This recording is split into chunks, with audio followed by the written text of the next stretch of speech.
Indirect object होता है, एक डायरेक्ट ऑब्जेक्ट होता है। इनडायरेक्ट ऑब्जेक्ट बोले तो सजीव आप बोल सकते हो समझने के हिसाब से, यानी कि इसमें क्या होता है पर्सन या पर्सनल प्रोनाउन, ठीक है। इसको एक और तरीका है इसका पता लगाने का, यानी कि यदि सब्जेक्ट से रिलेटेड होता है, यह जो होता है सब्जेक्ट से रिलेटेड होता है और किसका रिप्लाई देता है, होम का रिप्लाई देता है, ठीक है। उसी तरह जो डायरेक्ट ऑब्जेक्ट होता है, डायरेक्ट ऑब्जेक्ट यानी कि निर्जीव आप बोल सकते हो, जैसे bike, horse, tree, poem, letter, book, ठीक है। ये क्या होता है, ये वर्ब से रिलेट होता है और व्हाट का रिप्लाई देता है। ओके, ध्यान से समझो, वो सेंटेंस के द्वारा मैं आपको बताऊंगा व्हाट का रिप्लाई दे रहा है या होम का रिप्लाई दे रहा है, तो उसकी पहचान कैसे करते हैं और ये सजीव निर्जीव के रूप में इसकी पहचान कैसे होती है मैं समझाऊंगा अभी सेंटेंस के द्वारा, ठीक है।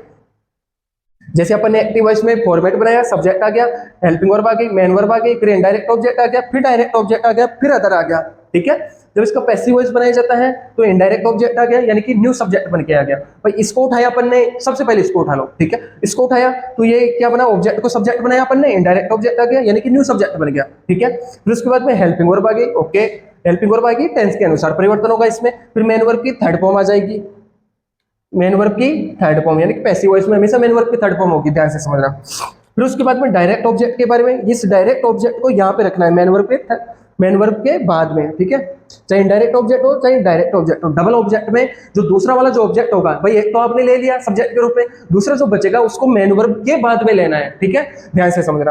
अब डायरेक्ट ऑब्जेक्ट मैंने आपको समझाया था कि एक तरह से आप बोल सकते हो निर्जीव है, ठीक है। जो चीजें निर्जीव होती है उन्हें आप कहीं से उठा के कहीं ले जाते हो, ठीक है, वो ऑटोमेटिक आ जाती है आपके पास, ठीक है। आप जैसे जैसे ले जाना चाहते हो वो चली जाएगी आपके साथ, ध्यान से समझना। तो जैसे अपन ने उठा के इसको पटक दिया, यहाँ पे चुपचाप आ गया, कुछ भी नहीं लिया, ठीक है। फिर यहाँ पे बाय आ गया, फिर सब्जेक्ट को अपन ने ऑब्जेक्ट बना लिया, ठीक है, ध्यान से। फिर आपने उठाया डायरेक्ट ऑब्जेक्ट को उठा लिया, डायरेक्ट ऑब्जेक्ट को उठाया, न्यू सब्जेक्ट आ गया, फिर हेल्पिंग वर्ब आ गई, फिर वर्ब की थर्ड फॉर्म आ गई।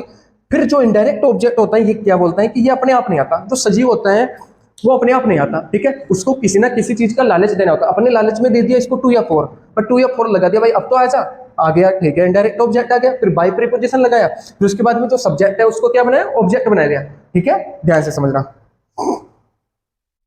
सेंटेंस के द्वारा मैं इस चीज को समझा रहा हूं, ध्यान से समझना, ठीक है।